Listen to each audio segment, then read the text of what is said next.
to Nowhere again, Studio Nowhere, as in, where have you been? Nowhere. There we go.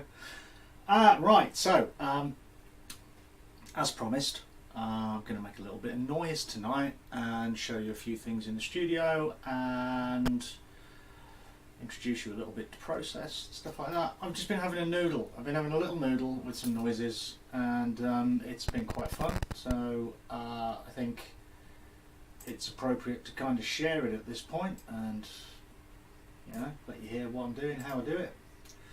So what I tend to start off with is an Ableton Live project, and all this is doing is it's just doing MIDI. It's doing MIDI in, MIDI out. That's all it's doing. It's acting as like a big MIDI switchboard. So let me just switch you guys over to there. That's not working. Why is that not working? Oh, the stream's gone wrong already. Ha ha ha ha. Here we go. There we are. Now you can see it. Okay, so in here we've got all my inputs. So I've got like a beat step sequencer, and I've got a little Q25 keyboard over here. And I've got an Axiom keyboard over here. You can see that flashing, the thing, yeah. And I've got some other bits and pieces like a launch pad and stuff like that. And then I've got MIDI out channels that connect to my drum machine, my Roland System 1M synth over here, my Roland SEO2 synth over here, my Eurorack synthesizers, my other modular synth, which is underneath the camera, so you can't see that at the moment. My Arturia Mini Brute over here, and there you go. That's it. Oh, and a couple of channels for the effects units over here as well, so they stay in sync and that kind of thing. So basically, with this project, I can connect up any of the keyboards or controllers with any of the synths, and all that project does then is just keeps them all in sync with each other, and it records any notes that are sent from the keyboards to the synths. So the note instructions are recorded but not the audio. This is quite important because I like working with audio and MIDI as MIDI and not really mixing the two up too much. So on the audio side of things over here we have a Cymatic Audio 24-track straight to hard disk recorder. So what this does is it basically captures all 16 audio channels off this mixer, real time, drops them onto hard disk as individual audio tracks, and it's also capturing 2 tracks from the master on this as well. So the mix that I do in the room, I capture as a mix straight on that hard drive, and I can play that back immediately. So it's quite nice for developing pieces. I can listen back to what I'm doing. So everything's hooked up, and once it's all hooked up, I just start sending noises different places. So let's have a little see what we've got, shall we? So we've got some stuff going on here. So if I just bang back over to that Ableton project and set that running, it's running at 111 beats a minute, which is quite sedate, really. What have we got? We've got some maracas and tambourine coming off that drum machine, and they're getting some effects on them as well, just to delay effect on there. I've got the Roland System 1M over there, which I've programmed a patch into, which sounds a bit like this.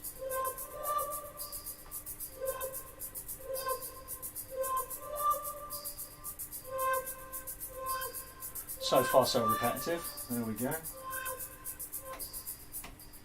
Then we've got the Eurorack, which has just got a very simple low frequency oscillator. There it is. Driving a filter, so as that low frequency oscillator goes through its sine curve, it opens up a filter and then lets some white noise through, which you'll hear again in a moment.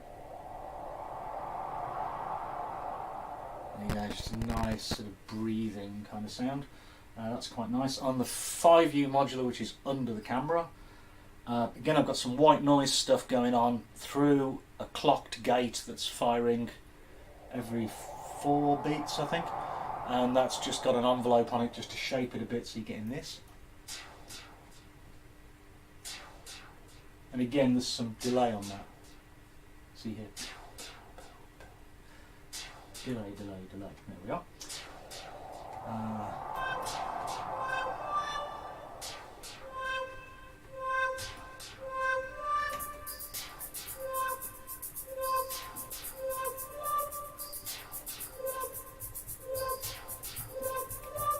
my mini brute over here is getting its instructions from this Arturia sequencer just here.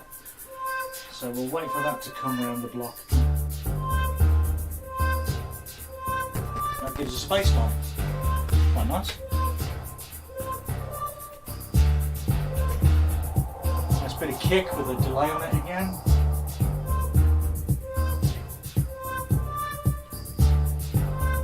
Last but not least, we've got a patch on the SEO2 over there, which is lead, which I'm just playing live.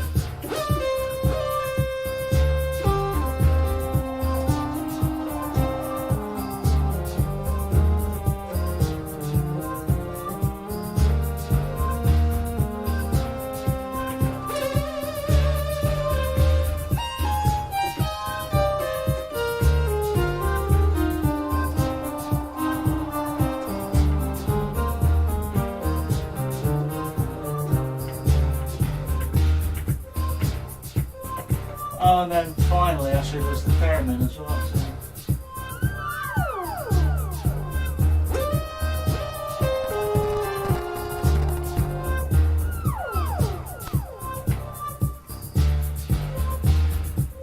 So there you go. So far, so nice.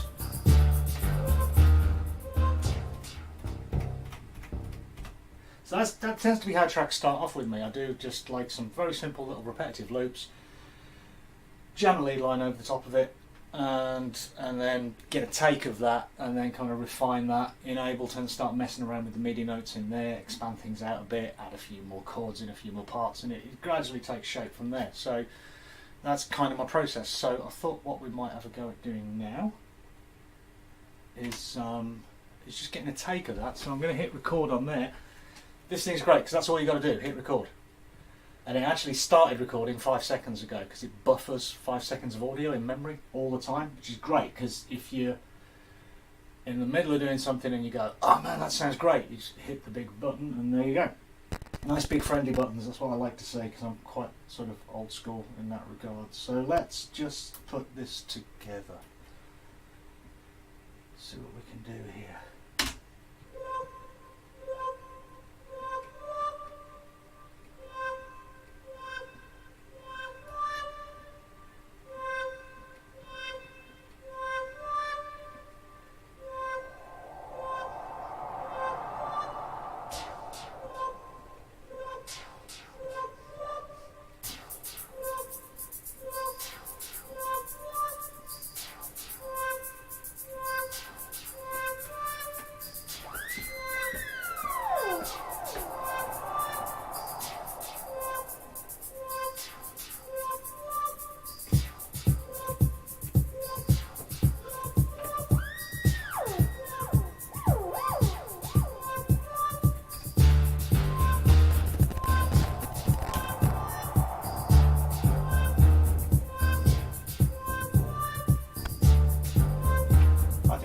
Snare drum.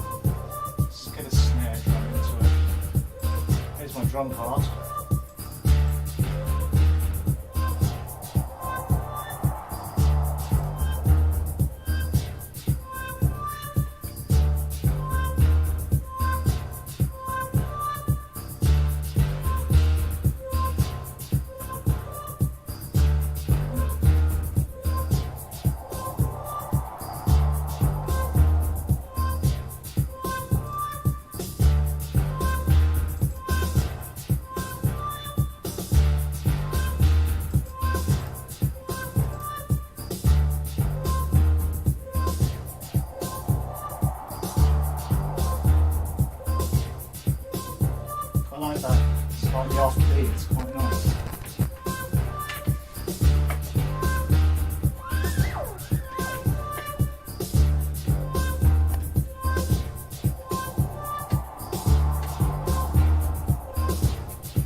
And there we go.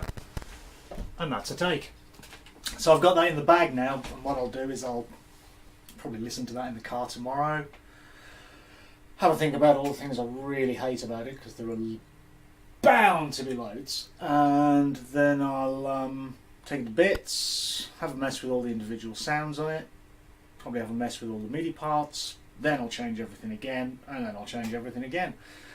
And eventually it'll turn out as a piece, and it'll be something that I quite like and works okay. So we'll probably come back to that one at some point and do some more work on it, mix it and whatever, and I'm happy to share that process with you. So that's kind of it really, that's how it works here. The really nice thing about this process is that the mix of the thing kind of evolves as I go along, and it stays on here because this is physical. This is really nice. And that's something that just really works for me. I find that having the hands-on interfaces works a lot better for me than just trying to do everything in software.